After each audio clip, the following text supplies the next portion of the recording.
Hello everyone, welcome to my YouTube channel learn with Kanika. आज हम करेंगे यूपी लेखपाल 2022 के लिए प्रैक्टिस सेट 10 का पार्ट 2। तो कल की क्लास में हमने पार्ट 1 किया था जिसमें हमने हिंदी और मैथ्स के 50 क्वेश्चंस किए थे।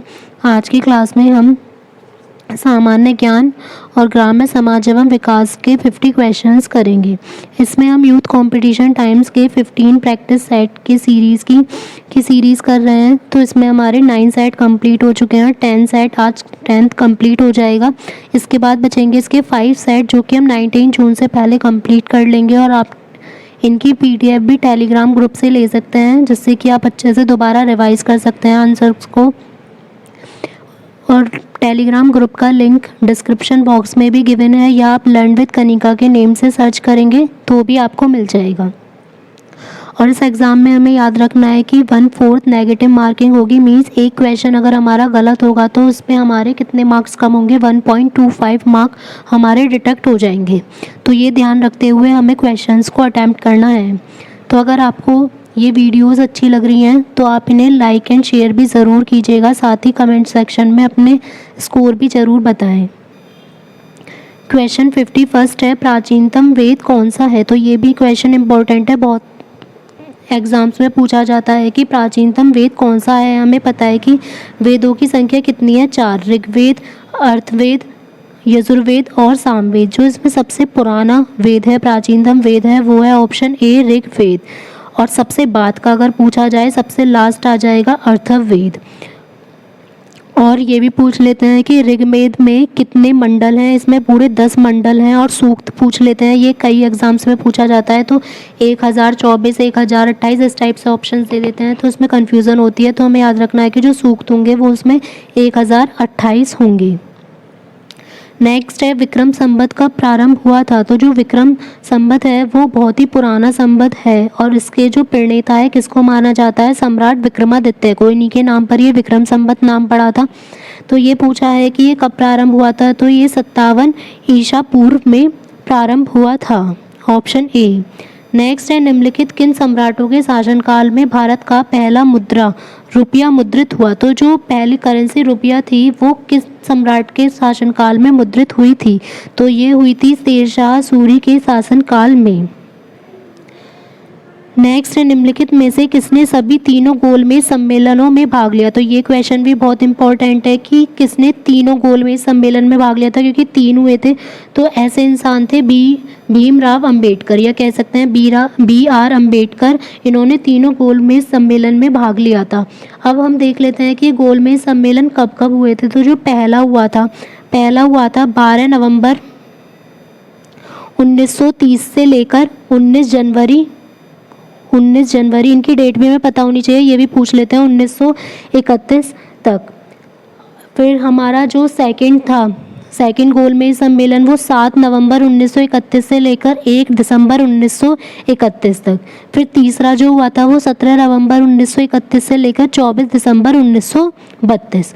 तो अंबेडकर थे जिन्होंने तीनों ही सम्मेलन में भाग लिया था। नेक्स्ट है, हिंदी स्वराज नामक पुस्तक की रचना किसने की। तो हिंदी स्वराज नामक पुस्तक की रचना की थी मोहनदास करमचंद गांधी, मीन्स महात्मा गांधी ने। अब और भी पिक देख लेते हैं, जैसे जवाहरलाल नेहरू, जो इनकी मेन पूछी जाती है तो वो पूछी जाती है discovery of India. Discovery of India किसने लिखी थी, तो जवाहरलाल नेहरू ने। सुभाष चंद्र बोस की जो मेन है वो है इंडियन स्ट्रगल। और दादा भाई नौरोजी की तो जो सबसे फेमस है poverty and un-British rule in India. Next है, नदी द्वीप कौन है। तो नदी द्वीप इनमें से कौन सा है, बैरन द्वीप, सॉल्सेट द्वीप, माजुली या रोज। तो नदी द्वीप है इनमें से माजुली द्वीप। यह विश्व का सबसे बड़ा नदी द्वीप भी है। और कहाँ पर पाया जाता है, असम के ब्रह्मपुत्र घाटी में ये पाया जाता है। नेक्स्ट है, पश्चिमी घाट क्या है। तो जो पश्चिमी घाट हैं ये पठारों का ढलान है जो कि गुजरात और महाराष्ट्र की सीमा से शुरू होकर गोवा, कर्नाटक, केरल और तमिलनाडु से होते हुए कन्याकुमारी में समाप्त हो जाते हैं। नेक्स्ट है, निम्न में से किसे हिंद महासागर के सबसे गहरे बिंदु के रूप में जाना जाता है। तो ये भी इम्पोर्टेंट है। जो हिंद महासागर का सबसे गहरा बिंदु है वो कहा जाता है सुंडा ट्रेंच। तो यहाँ पर आंसर होगा ऑप्शन बी।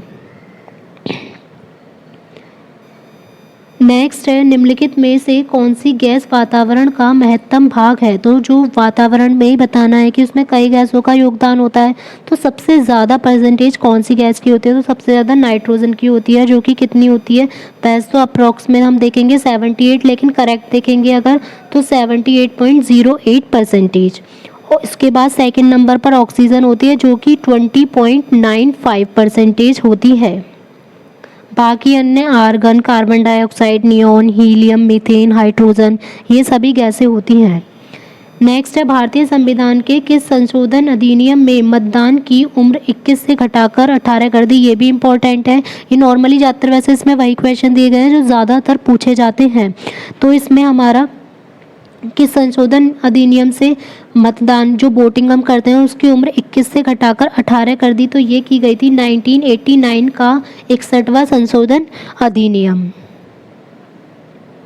नेक्स्ट है, अनुसूचित जनजाति के संरक्षण के लिए एक क्षेत्र को अनुसूचित क्षेत्र के रूप में घोषणा करने की शक्ति किसके पास होती है। तो ये शक्ति होती है भारत के राष्ट्रपति के पास, और इसका उल्लेख संविधान की 5वीं अनुसूची में किया गया है। The imperial bank of India को राष्ट्रीयकरण के पश्चात क्या नाम दिया गया था। तो राष्ट्रीयकरण के पश्चात इसका जो नाम था वो भारतीय स्टेट बैंक SBI कर दिया गया था। और इसका राष्ट्रीयकरण कब हुआ था, 30 अप्रैल 1955 को इसका राष्ट्रीयकरण हुआ था। और इसका मुख्यालय कहाँ पर है, मुंबई में। नेक्स्ट, ये रिपीट हो गया है, 63, 64 करते हैं। 2011 की जनगणना रिपोर्ट के अनुसार प्रति वर्ग किलोमीटर भारत का जनसंख्या घनत्व कितना है। तो ये है 382। और इसमें भी अगर पूछा जाए कि सबसे ज़्यादा किसका है इंडिया में, तो सबसे ज़्यादा आ जाएगा बिहार का, जो कि 1106 है। नेक्स्ट है, किसका तरंग दैर्घ्य सबसे अधिक होता है। तो सबसे जो अधिक तरंग दैर्घ्य है वो हमारी विबग्योर के अकॉर्डिंग हम देखते हैं। तो विबग्योर में हमारी जो वॉयलेट की होती है, जो सबसे पहले है विबग्योर, तो उसमें हमारी सबसे कम होती है वॉयलेट की। लेकिन यहाँ पूछिए सबसे ज़्यादा तरंग दैर्घ्य किसकी होती है, तो वो रेड की होती है। रेड ऑप्शन में है नहीं, तो रेड के बाद आ जाएगा ऑरेंज। तो आंसर होगा ऑप्शन डी, नारंगी। जल स्थानांतरण के सिद्धांत की खोज का प्रतिपादन इनमें से किसने किया था। तो ये किया था आर्किमिडीज ने। इनके अकॉर्डिंग ये था कि जब भी कोई वस्तु किसी लिक्विड में पूरी या फिर थोड़ी सी डुबोई जाती है, तो उसके भार में, जैसे वो अगर हमारी पूरी बाल्टी भरी हुई है, अगर उसमें हम कोई और चीज़ डालेंगे तो पानी थोड़ा बाहर आता है, तो हमेशा जो भार में कमी होगी वो वस्तु द्वारा हटाए गए द्रव के भार के बराबर ही होती है। तो जितनी हम वस्तु को डाल रहे हैं, जितना वस्तु का वजन है, उतना ही बाहर निकले हुए द्रव का भार होगा। तो ये दिया था आर्किमिडीज ने। नेक्स्ट है, गोबर गैस में मुख्यतः कौन सी गैस होती है। तो गोबर गैस में जो मेनली पाई जाती है वो मीथेन पाई जाती है, जो कि 75% होती है। नेक्स्ट है, निम्नलिखित में से कौन सा विकल्प शरीर का सबसे बड़ा आंतरिक अंग है। तो जो सबसे बड़ा अंग होता है शरीर का हमारा वो होता है जिगर, जिसको हम लीवर कहते हैं इंग्लिश में, और यकृत भी लिखा जा सकता है हिंदी में। और यह शरीर के हमारे दाईं ओर, राइट साइड में, पसलियों के नीचे होता है। मलेरिया की दवा कुनेन किस वृक्ष से प्राप्त की जाती है। ये भी पूछ लेते हैं कि मलेरिया में कौन सी दवा यूज़ की जाती है, तो कुनेन। अब ये पूछा है कि ये किस वृक्ष से प्राप्त की जाती है, तो सिनकोना वृक्ष। सिनकोना जो वृक्ष होता है उसकी छाल से इसे तैयार किया जाता है। अंतरिक्ष में भेजा गया भारत का पहला उपग्रह, जो सैटेलाइट था अंतरिक्ष में भेजा हुआ भारत का पहला, कौन सा था। तो ये था आर्यभट्ट। यहाँ पर ये आर्यभट्ट पूरा नहीं लिखा हुआ, ये आएगा आर्यभट्ट था। और इसको कब भेजा गया था, 19 अप्रैल 1975 ईस्वी में। नेक्स्ट है, स्वच्छ भारत अभियान, जिसमें आम सफाई के साथ बड़ी संख्या में शौचालयों का निर्माण होना है, उसका शुभारंभ कब किया गया। तो स्वच्छ भारत अभियान का जो शुरुआत थी गांधी जयंती के अवसर पर की गई थी, लेकिन हमें ईयर भी याद रखना है, कभी 2 अक्टूबर के साथ साथ ये ईयर चेंज करके दे सकते हैं। तो होगा 2 अक्टूबर 2014 में इसकी शुरुआत की गई थी। उत्तर प्रदेश में अगस्त 2021 में किस स्थान पर आयुष विश्वविद्यालय की आधारशिला रखी गई। तो 28 अगस्त 2021 को उत्तर प्रदेश के गोरखपुर जिले में राष्ट्रपति रामनाथ कोविंद ने आयुष विश्वविद्यालय की आधारशिला रखी। नेक्स्ट है उत्तर प्रदेश में फरवरी 2021 में मोबाइल एप्लीकेशन ई कवच लॉन्च किया गया। इस ऐप को किसने लॉन्च किया? तो ये मुख्यमंत्री योगी आदित्यनाथ ने 21 फरवरी 2021 को मोबाइल एप्लीकेशन ई कवच लॉन्च किया। नेक्स्ट है उत्तर प्रदेश बजट 2021-22 के अनुसार मुख्यमंत्री जन आरोग्य योजना का लाभ अन्य किस वर्ग को भी प्राप्त होगा? तो मुख्यमंत्री जन आरोग्य योजना को प्रारंभ राज्य सरकार के द्वारा किया गया था। अब इसमें किसानों को भी लाभ प्राप्त होगा। नेक्स्ट है सूचना प्रसारण मंत्रालय ने फेक न्यूज का मुकाबला करने के लिए online social media platform Telegram पर किस नाम से अकाउंट बनाया है कि जिस पे देखा जाएगा कि जो फेक न्यूज़ है उनको चेक किया जाएगा। तो ये बनाया है PIB फैक्ट चेक। इसका फुल फॉर्म है PIB की press information bureau fast fact check. Next है निम्नलिखित में से कौन सा अम्लीय मृदा में सफलता से उगाया जा सकता है? तो अम्लीय मृदा, अम्लीय मीन्स एसिडिक, जिसकी जो pH वैल्यू है वो हमारी 7 से कम होगी, तो उसमें जो मेन उगाया जाता है तो वो होता है तरबूज, वाटरमेलन, क्योंकि इसकी खेती के लिए जो मिट्टी की pH वैल्यू है वो 5.5 से 7 के बीच में होनी चाहिए। और ये इसके लिए कौन सी मिट्टी उपयुक्त होती है? तरबूज के लिए बलुई मिट्टी। वार्षिक क्रम और वर्षांतर फसल उगाने की व्यवस्था को क्या कहते हैं? तो इसको कहा जाता है फसल रोपण अनुक्रम। इसमें होता है जैसे कि गेहूं के बाद दलहन को उगाना, मतलब गेहूं के बाद गेहूं की जगह कोई और फसल उगाना, तो गेहूं के बाद दलहन, या छोटे अनाजों के बाद कतार वाली फसल उगाना, इस टाइप से। नेक्स्ट है खसरा और खतौनी कौन तैयार करता है? तो खसरा और खतौनी पटवारी के द्वारा तैयार की जाती है। सिराजी और बसरा किसकी उत्तम प्रजातियां हैं? ये हैं कबूतर की, ऑप्शन ए। निम्नलिखित में से कौन ग्रामीण क्षेत्र का जमीनी कर्ता धर्ता है? तो जमीनी कर्ता धर्ता जो ग्रामीण क्षेत्र में का होता है वो होता है लेखपाल। लेखपाल का जो काम होता है वो ज़मीन की नाप रखना होता है और यह गांव की ज़मीन का लेखा जोखा भी करते हैं। सामाजिक वानिकी कार्यक्रम का उद्देश्य निम्नलिखित सभी क्षेत्रों में बड़े पैमाने पर वृक्षारोपण है, सिवाय किसके? तो फसल के लिए अनुपयुक्त जो फसल जिस पे नहीं उगाई जा सकती उस सार्वजनिक भूमि पर भी कर सकते हैं वृक्षारोपण, सड़कों व रेल पटरियों के साथ साथ भी, और निम्नलिखित वन आरक्षित क्षेत्रों में भी, लेकिन नगरीय औद्योगिक संपदाओं में वो वृक्षारोपण नहीं कर सकते।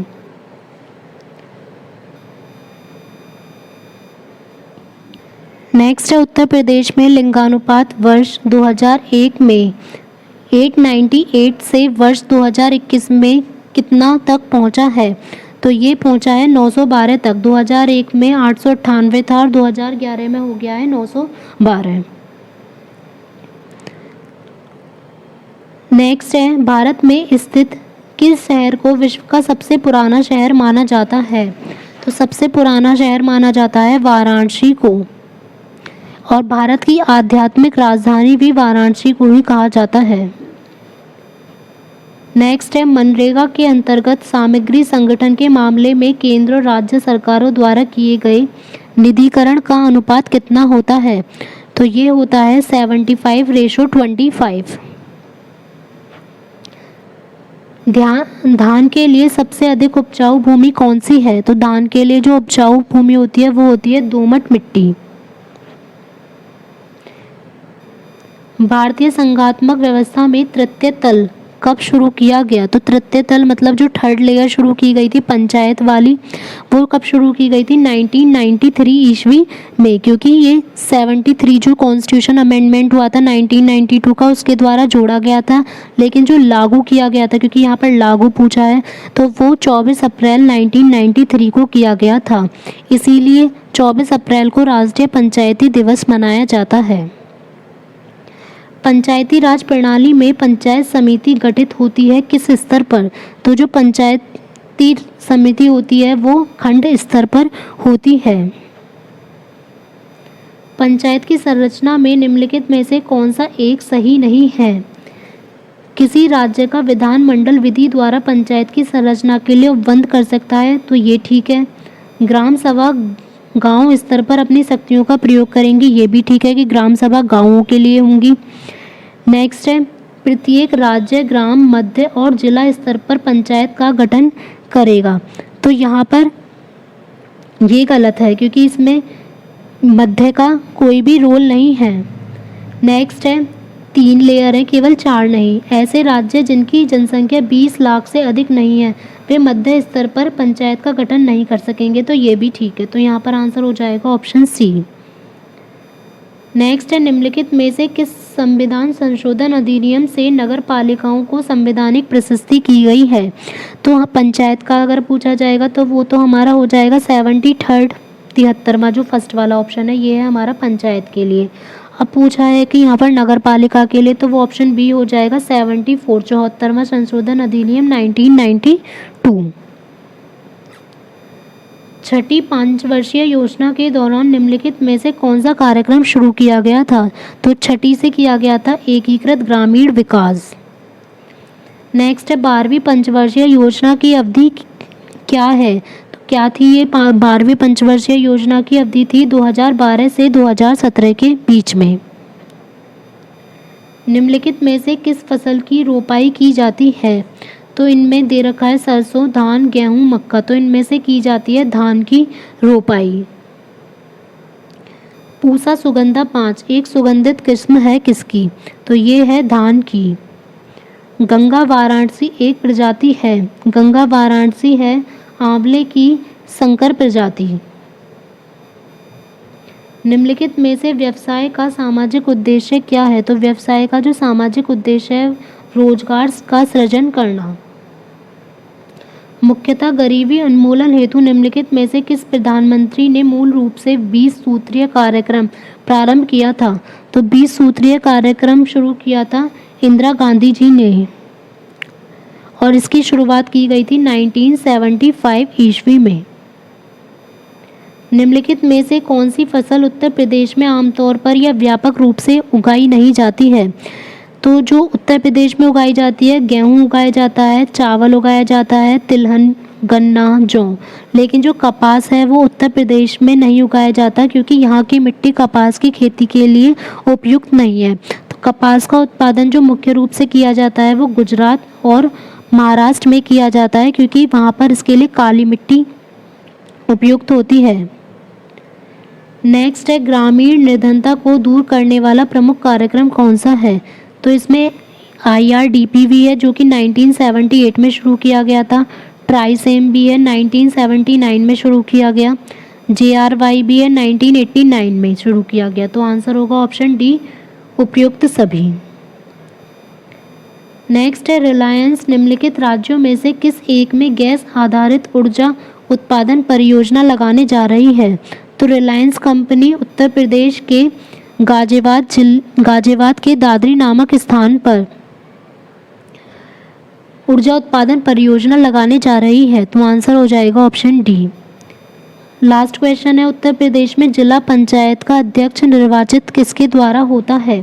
तो यहाँ पर हमें ये 4 ऑप्शन दिए गए हैं और फिर यहाँ पर नीचे कूट के अनुसार हमें आंसर बताना है कि जिला पंचायत का अध्यक्ष किसके द्वारा निर्वाचित होता है। प्रत्यक्ष रूप से उन व्यक्तियों के द्वारा जिनके नाम क्षेत्र पंचायतों की निर्वाचन सूचियों में है, यह जिला पंचायत के सदस्यों द्वारा उनमें से ही, या अनुसूचित जाति और अनुसूचित जनजाति सदस्यों के द्वारा, या पिछड़ी जाति के सदस्यों के द्वारा। तो जो जिला पंचायत अध्यक्ष का निर्वाचन है वो जिला पंचायत के सदस्यों द्वारा अपनों में से ही चुना जाता है। तो यहाँ पर पूछा है कौन सा कूट सही है, तो ये हो जाएगा ऑप्शन बी केवल ट्रू।